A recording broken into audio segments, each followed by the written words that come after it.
Bismillah ve salatu ve selamu ala Resulillah ve ala alihi ve sahbihi ve men vala. İmam Bukhari rahmetullahi aleyhine Sahih Bukhari namlı kitabındaki dersimizin bugünkü devamında Hazretleri mundaq deydi. Əsr namazının fəzileti deb.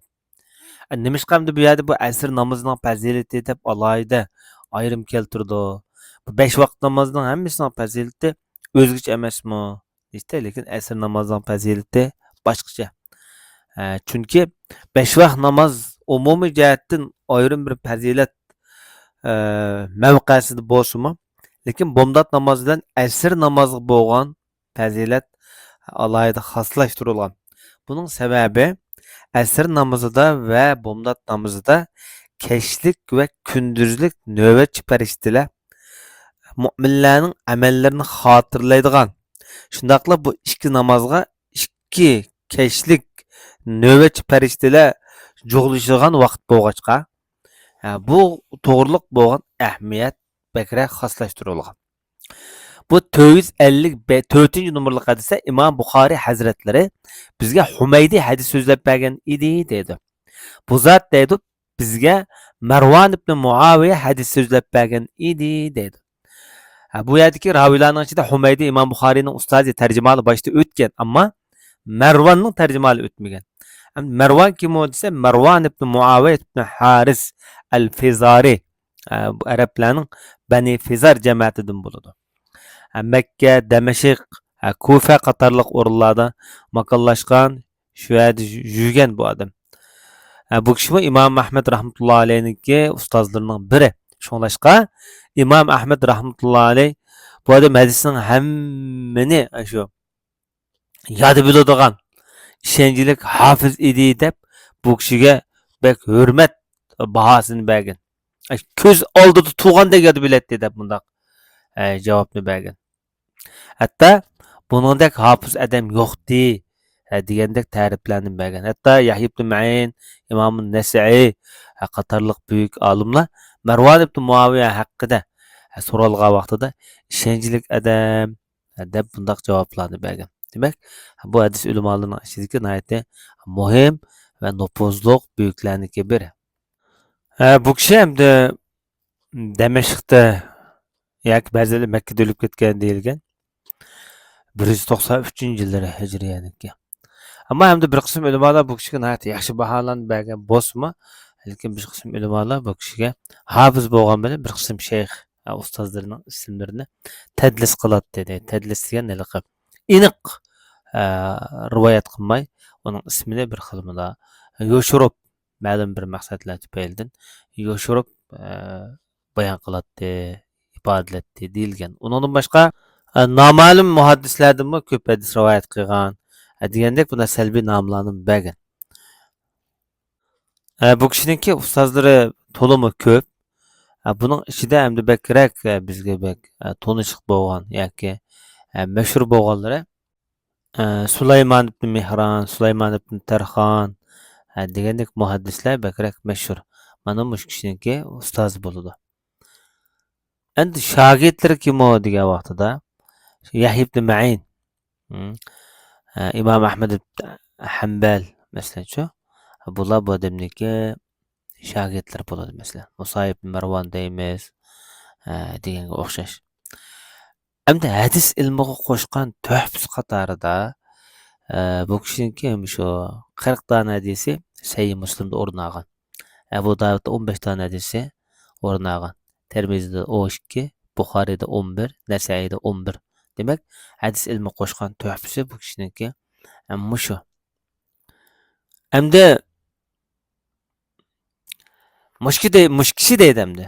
Bizga İsmail Qaysdan Qays Jarir ibn Abdullahdan bayon qilib bergan edi deydi. Jarir ibn Abdullah Payg'ambar sollallohu alayhi vasallamniki buyuk sahobalarning biri, boshda tarjimali o'tganda bu kishi. Bu kishi deydi: Janob Rasulullohning huzuri muborakda edik. Janob Rasululloh oyga shunda qaradi deb, to'lin oyga. To'lin oyga qarab turib payg'ambarimiz dediki: Parvardigoringlarni mush oyni ko'rgandek ko'rsizlar dedi. Bu Allohni ko'rishda hargiz bir-biring bilan qisishadigan ish yo'q. Shunglashqa imkon qadar quyosh chiqish petishdan burun, ya'ni bomdod namozga, quyosh petishdan burun, ya'ni asr namozga imkon qadar dedi. Muşun e, kuchingning yetishicha mush namozga sal qarmanglar. Mush namozga bakrak kuchanglar degan payg'ambarimiz. Shunday qilinglar deb bo'lib, andin tövendeki oyatni o'qigan. Vasabbih bihamdi robbik qabla tulu'ish shamsi va qabla al-ghurub. Quyosh chiqishdan burun, quyosh petishdan burun Parvardigoringga hamd sano aytish bilan birga namoz o'qigin degan bu oyatni o'qigan. Hamda İsmail deydi bu yerga rivoyat qilgan ravi if'alu la tafutannakum deb manda qo'shimcha qilgan. Ya'ni shunda namozni shu darhol ijro qilinglar. Bu namoz sizlardan yo'qolib ketmasin. Bu yo'qolib ketmasin degani qazo bo'lib ketmasin deb mundaq degan. Payg'ambar sollallohu alayhi vasallam Allohni ko'rish mazmunini ikki deb bo'lgandan keyin mushu hadisni, ya'ni asr namoz va bomdod namozi bo'lgan ko'ngil bilish ehtimomni kuchlantiryotdi. Demak, mush Alloh subhanahu va taoloni ko'rdiganlarning sifati namozga mushta sal qaramaydigan, asr bomdod namozlarga sal qaramaydigan kishilar bo'lishi mumkin. Yaqinlashtirgan qaragan vallohu a'lam. Endi yana birisi biz islom dunyosida tarixdan buyon bo'libmi dastlabki davrlarda nurg'un fitnalarga sababchi bo'lgan Mu'tazila firqasi bilan ahli sunnilar orasidagi bir fitnalarning biri bo'lgan Allohni ko'rish ko'rmaslik masalasi. Bu yerda aniq bayon qilinyapti. Ya'ni oyni ko'rganda, quyoshni ko'rganda ko'ra olasizlar dedi. Masalan, butun dunyo musulmonlaridagi insonlar quyosh qarsa, amaliyotda oy va quyosh bir bo'lgan bilan bir-biri bilan qisilishib qolmay turib, kengir ozoda holatda ko'ra oladi. Shunda holatda ko'ra olasizlar dedi. Ya'ni bu ko'rishdan iborat, Allohni ko'rishdan iborat bu ne'matni payg'ambar sollallohu alayhi vasallam bu hadisda isbotlayapti. Chunki hamda tarixdan buyon Mu'tazila firqasi Allohni ko'rishni bu ko'z bilan ko'rmaydi, bu yerda faqatlam ko'ngil bilan ko'rdi. Ya'ni bu ishonchning bir kinoya deb qaragan. Ammo ahli sunna ulamolari hadisga qarata Alloh cho'qim ko'ngil bo'ladigan zot deb bundoq ta'riflagan.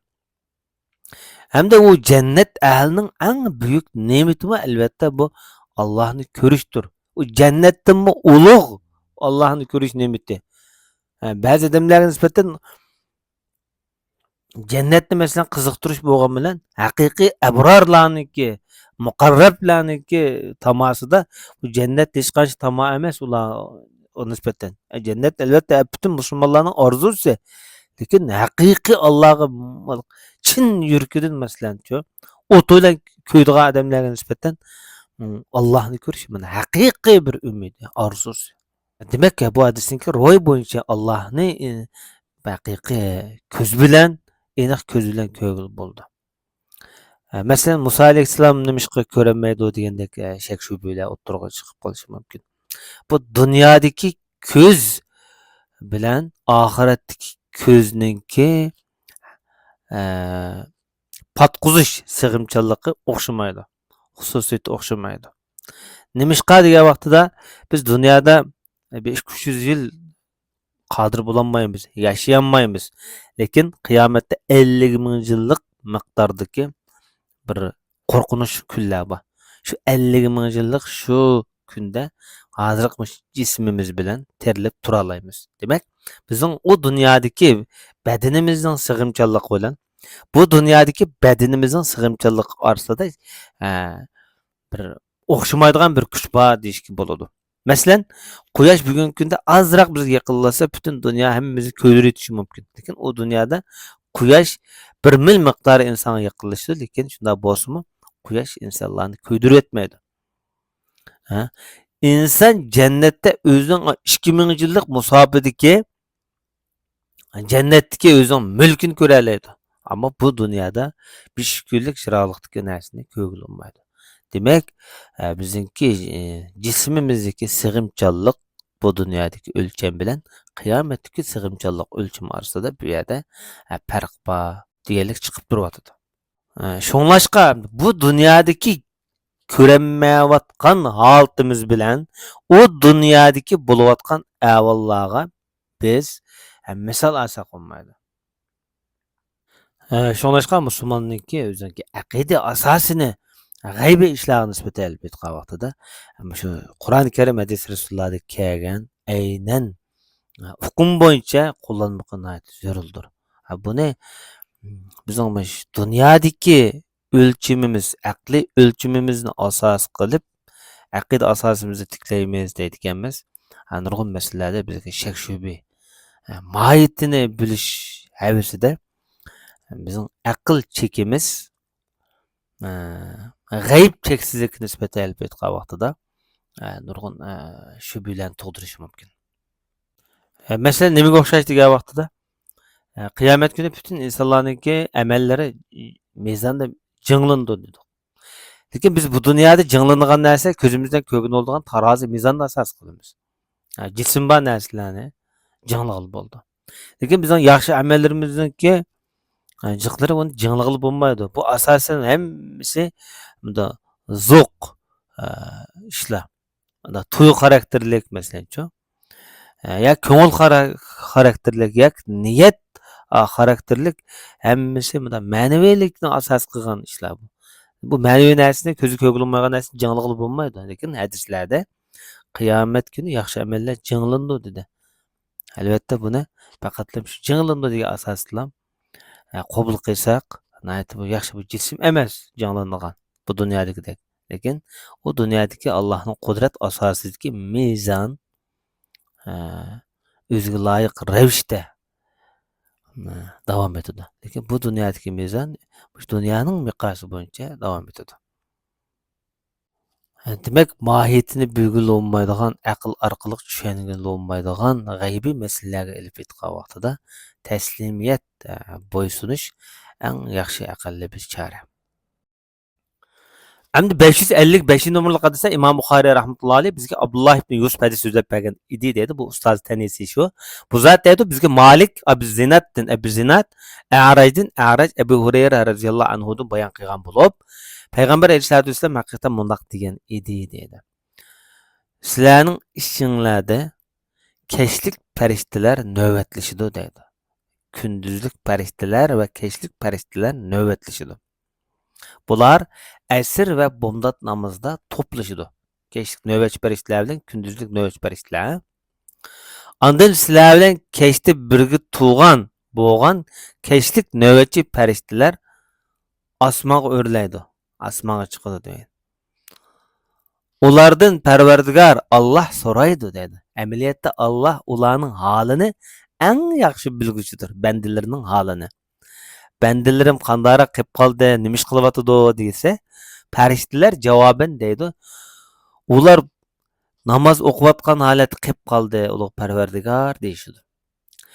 Ular ham namoz o'qiyotgan holatda biz yinib chiqib qoldik deb shundaq deb javob berdi dedi. Demak, bu hadisda hamda asr namoziniki kechlik va kunduzlik farishtalarniki qatnashadiganligi ta'kidlanish orqali asr namozining fazilati bayon qilyapti. Endi bizning diqqat qilish bo'lgan nuqta hamda shu asr va bomdod vaqtlarda nayt uyg'oq sagak bo'lishimiz tashabbus qilindi. Nimishqa degan vaqtda bizning holimizni farishtalar Allohga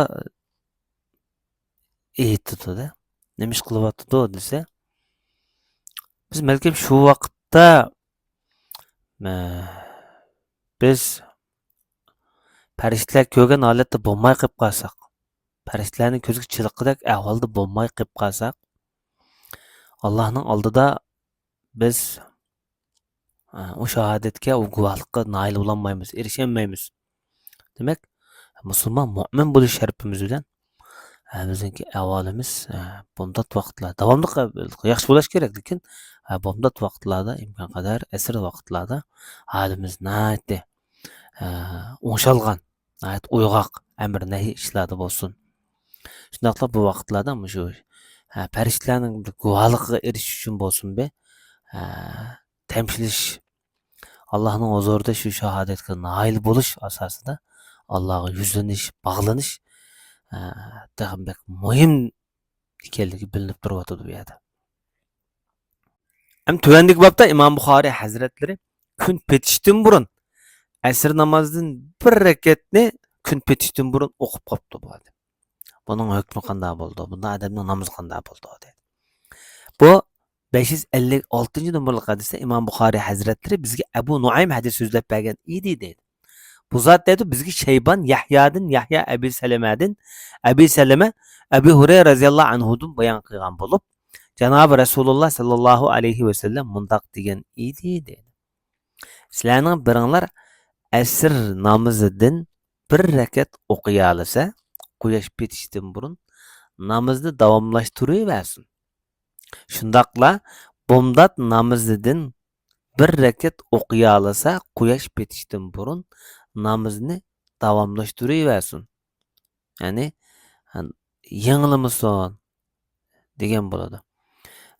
Bu ya'ni shundaqla namozni o'z joyida topgan bo'ldi degan bo'ladi. Masalan, namozga kechikib qolib, kun petishdan burun shu bir rakatni vaqtida o'qiy olgan bo'lsa, namozning oyog'ini juplab to'liqlab o'qiyversin demakchi. Yani bunun bu namazı durust namaz bo'laverdi, to'g'ri namoz bo'laverdi degan bo'ladi. Bunda deganligi hamdaligi mag'aflatga yo'l oching deganlik emas, lekin ba'zan ishlar tufaylidan, hodislar tufaylidan mana avvallar yuz bersa, namoz davomlashtiraversin degan bo'ladi. Endi ba'zi iboratlarda raka deb kelgan, lekin bugungi hadisda sajda deb kelgan. Demak, hem rukunim qilib, hem secdenim qilib bo'lgan vaqtida, chunki secde bir rakat namozning oxirgi ruknisi. Hem rakatni, hem rukuni, hem secdini. Yani bir rakat namazı kamil topa olgan bo'lsa demakchi, rukun tepib secdini topolmagan bo'lsa, yana bu namozni to'liq topgan bo'lmaydi. Yani bir rakat namazı bütün secdisi bilan, rukusi bilan to'liq topgan bo'lishi shart. Yani bu vaqt nima degan vaqtida shu asrning eng oxirgi quyosh toza shu sag'irib qilayotgan paytlar bor. Shunda paytda o'qilgan namoz. Shu bir rakatni o'qilsa, namozni davomlashtirib shu vaqtni topib olgan bo'ldi deb. Ya'ni bu payg'ambar sollallohu alayhi vasallamniki bizga qilayotgan kengchilik bo'ldi. Xo'sh, endi 557 numaralı hadisda İmam Buxoriy Hazretleri bizga Abdülaziz ibn Abdullah hadis so'zlab bergan edi deydi. Bu zot deydi bizga İbrahim ibn Shahabdan ibn Shahab, Salim ibn Abdullahdan, Salim ibn Abdullah dadisidan bayon qilgan bo'lib, dadisi Salimga shunday xabar berganda, haqiqatan Janob Rasulullohdan bu dadisi Abdullah anglagan ekan. Janob Rasulullohning mundaq deganligini. Sizlarning mushu hozirgi mush ummatga da'vatida sahobalar orqali sizlarning mushu dunyodagi muddatni bo'lib yerda qilib qolgan vaqtinglar deb misol beryapti. Sizlardan burunqi boshqa ummatlarga ko'ra sizlarning bu dunyodagi yashash holatinglar yoki umringlar asr namozi bilan mushu quyosh petayotgan sham namoz orliqidek dedi. Ya'ni mush etigandan tortib hozir tushulab, asrolab, vaqtniki, dunyoniki xil ko'p qismi yoshilib tugab bo'ldi endi. Sizlarning orliqinglar mush asr namozi bilan sham namozining orliqidek mushunchalik orliq qoldi. Ya'ni oz qoldi demakchi. Dunyoning oxirlashiga, sizlarning oxirlashishinglarga oz vaqt qoldi. Hamda Tavrat ahliga Tavrat berilgan Musa alayhissalomning qavmida bular Tavratning yo'l yo'riqiga amal qilib, sal kunduz yarimlashdi dedi. Bunda degani zaman o'tdi-da, ular yani ajizlashdi. Ajizlash degani payg'ambarlar dunyodan ketgandan keyin ularniki Tavratga bo'lgan ishonchisi, Allohga bo'lgan ishonchisi suslashga boshladi. Shundan bilan ularga bir qirat berildi. Yani ularga bir mukofot berildi demakchi. Hamda Tavrat ahli dunyoda zavolliq yuzlangandan keyin İncil ahli keldi. Yani İsa alayhissalomning qavmi keldida, bularga İncil tushirildi. İncilning hukmi bo'yicha bularmi yana bir mezgil o'zing musulmondarchilikni ado qilib, asr namozchilik davomlashdi bularniki musulmondarchiligim. Andan bular yana İncilning hukmiga amal qilishdan bular ojiz gap qilishdi. Uzoq davomlashtiramadi. Ezib ketganlar bor, masalan, tabdil, İncilning hukmlarini o'zgartganlar bor, turlicha. Aqidaviy asosda buzilib ketganlar bor. Bularga bir qirat berildi. Yani bularga mukofot berildi dedi. Chunki shu oldingi amal qilganlarga berildi-da. Andan bizga Qur'on berildi. Payg'ambar sallallohu bizga endi Qur'on berildi. Tavrat ahli dunyodan ketdi, zavolliq yuzlab. İncil ahlim ketdi. Endi Qur'on zamoni keldi. Biz quyosh patqichilik amal qilamiz. Bizga ikki qirat ajr berildi. Avliga bir ulush, bizga ikki ulush endi ajr berildi. Shuning bilan bu ikki samoviy kitob sohiblari Allohga savol qo'yib deydi ekanki, ulug' Parvardigor, bu adamlik bu ikki qirat bading bizga bir qirat beramsa. Ya'ni bizga bir tilla oltin berib, ma Muhammadning ummatlariga ikki tilla berdi ekansiz ya, deydi. Janob Rasululloh yana deydi, bizning endi bu yerda amalimiz ko'proq qavm, ummat deydi. Deb bo'lib, Alloh azza va jalla olarga javoban deydi ekanda, İncil va Tavrat sohiblariga sizlarning ajringlardan men tutulib zulm qilib qo'ydimmi desa, yo'q, unday emas, zulm qilmalar deydi ekan. Deb bo'lib, bu mening fazlim, xohlagan bandamga beraman dedi. Bizniki endi amal qilish davrimiz, ömür musafimiz bo'yicha bitgan vaqtida vaqtimiz nihoyat oz bo'lgan bilan amalimiz ahli kitoblar, yahudiylar va ahli nasoralarga nisbatan amalimizning mukofoti yuqori. Amaliyotda ularning ibodat mezgili jiq bo'lgan bilan amaliyot beriladigan savob oz. Payg'ambar sallallohu alayhi vasallamning ummatniki ömür oz bo'lgan bilan ularga beriladigan mukofot nihoyat ko'p. Bu nima deganda, savob haqiqatan Alloh subhanahu va taoladan musulmon mu'minlarga beriladigan o'zining bir xos ihsoni. Xos ihsoni. Xohlagan odamga ko'p berdi, xohlagan odamga oz berdi. Buning albatta yanıla Allohning fazli bilan birga, undan qolsa ixlosmi nihoyat muhim. Ixlosmi, qalbdagi tuyg'usimi bak muhim buningda. Endi 558 numaralı hadisde İmam Buxoriy rahmetullahi alayh bizga Abu Kurayb hadis so'zlab bergan edi dedi. Bu zot dedi bizga Abu Usama Burayd Abu Burdata din Abu Burda Abu Musadin Abu Musa al-Ash'ari Peygamberimizin büyük sahabesi. Bu kişi Peygamber sallallahu aleyhi ve sellem'den bayan qilib, Müslümanlar, Yahudiler ve ahli nasaralarning o'xshi xuddi bir odamga o'xshaydi. Bu üç qavmni bir odamga o'xshatyapti. Endi bu o'xshatishda masalan bu odam bir bo'lik medikalarni ishlatib, bu kechkichilik ishlab bersizlar debdi-da. Bu medikalar yarim kun ishlabdi. Ondan ular debdiki,